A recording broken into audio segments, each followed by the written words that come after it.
what men need versus what men want. Hello, my name is Chengi, and you, my precious one, are my world. And so if you're new to my channel, welcome. Don't forget to subscribe, like, share, comment, hit that notification bell so that you'll be notified every single time I upload a video. You are welcome here. Join me on my Instagram and my Facebook, Chengi'S World, where you'll be catching my more instant feeds when I'm like keeping y'all up to breast and letting you know what's going down. Okay, and for those of you who are into my wedding preparations and all kind of jazz, you'll be able to get updated with all of that on Instagram and Facebook. Okie dokie. I hope you're all taking care of yourself, keeping warm, staying in, and just really finding joy in the now, because it'll be over soon, and this is coronavirus, so in case you're watching this 10 years later and thinking, what on earth is she talking about? Right, this is a time for us to just knuckle down, settle down, get that education in, so that when the virus is gone, we are so prepared and positioned for I do. Okay, so what men need versus what they want. Here's the thing. We all want something that we know is bad for us. We all want that chocolate, even though we know that it's gonna make us 5 times fatter than we already are or ruin our health. I happen to have an intolerance and an allergy to sugar, but sometimes I want me some sugar. Okay, I'm like, I want some sugar.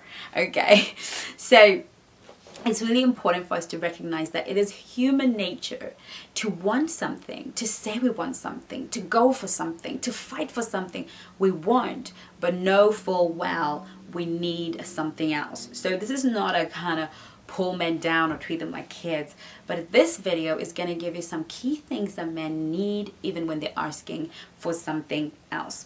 Now, men need boundaries, but they want women with none. Okay, why do they need boundaries? Because when you present boundaries to a man, he equates your boundaries to your value. The more boundaries, standards you have, the more valuable you are to a man. If you want to show up as a high value man, you cannot, woman, to a high value man, you cannot do that without boundaries. You cannot do that without standards.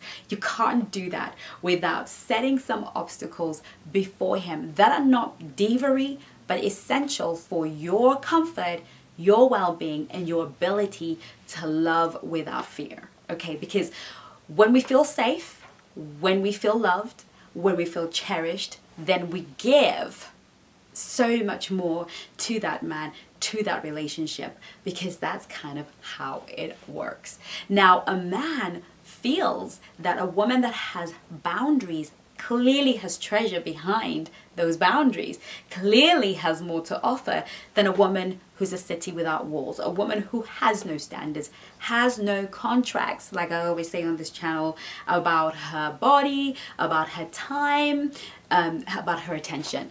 Okay, there need to be boundaries around how a man can access those 3 things. So a man who wants to commit needs a woman with boundaries. That's one.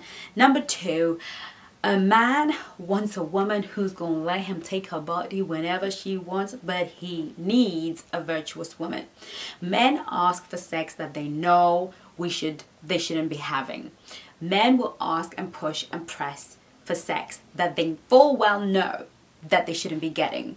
And they will judge your value as a woman by your ability to either let them have it at 0 cost, or not let them, or just not let them have it and have a standard, because a man is always going to believe that the standard that you put and your sexual restraint with him is a sexual restraint that you have exhibited with every other man in your past. It may not be the truth, but a man, if you sleep with a man today, he's going to assume you sleep with men all the time.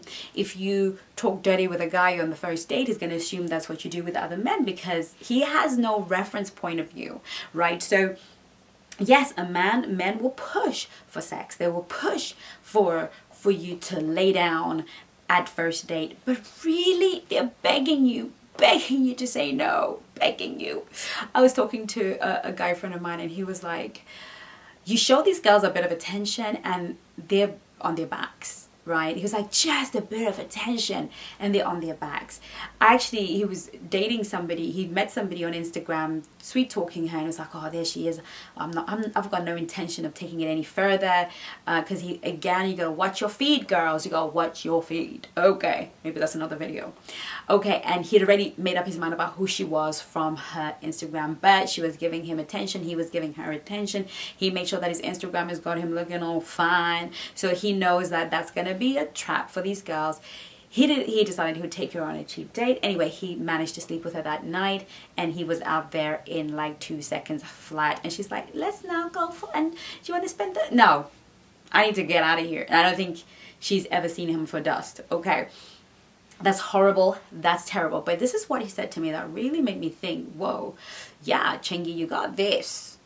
He said, I'm never going to find love in this generation because women are so loose. Like, they will just give you their bodies. I don't want a woman who's gone through the whole of London before she gets to me. Now, it is very, very, very possible that this girl maybe has only ever slept with 2 guys, maybe 3. Maybe she's not a slapper, but maybe she just liked him so much that she felt pressured and decided to do something that is maybe out of the ordinary. Maybe this is not what she does all the time. Maybe it's what she does all the time. But he will always judge her on what she did with him, right? And what he is looking for is virtue. He's looking for a woman. Now, if she had said, honey, it ain't that kind of party, trust me, he would have gone back for a little bit more, right? He would have continued to go back for more. And the testing is because they need virtue. Another thing that men need is respect and honor. One of the things that men will say in the 21st century, because there's so much pressure from feminism, we're all equal, yes, women and men are exactly the same thing. There's so much pressure to a lot of high value masculine men to be accommodating that they will never say to you what I'm about to say to you. That the highest and the most wonderful way a man feels loved is when he is respected and honored. Men need respect and honor just as much as you need to be cherished, and just as much as you need to be considered and loved and treated like a queen. They need respect and honor. It is a fundamental to their ability to feel like a man in your life. So that is what they need, even though they might say to you, oh, I really don't want it, we're equal, or whatever it is that they will say. And another thing that men want, right? They want to be mothered. Some of them want to be mothered, not all of them. But what they need is to be nurtured. And there's a bit of a difference. Men do want that soft place to rest their head, that soft place where they can be vulnerable too, and feel that that is a safe place for them to still maintain their manhood without feeling less of a man. But we tend to mother them. If you mother a man, he'll be quite happy for you to do his laundry and do all these things before, you know, without him having to make a commitment to you. But really, men do need to be nurtured, girls. Their emotional space does need to be nurtured too. They need to. Now, that's not about going around saying, how can you feel? Again, I've spoken about this in the Feminine Mastery Masterclass. The replay is available. Check the link below and you'll be able to watch the replays, 1.5 hours long. So with all this isolation, what else you doing? Okay, just put it on, watch it in 3 segments or whatever. But I talk about really how to nurture a man emotionally within the feminine energy that he needs. So I hope that was really helpful. If those of you who haven't donated yet to my sister's cause, again, I would love for you to go to her GoFundMe account and donate something to the orphans of Zimbabwe. And I would also love to see you on the Soulmate Attraction System course. I would love to work with you one-to-one. By all means necessary, make sure you contact me at contact@chengi'sworld.co.uk. The email will be in the description link below. And I'll see you soon on my next video. In the meantime, take care of you. Love you lots. Bye-bye now.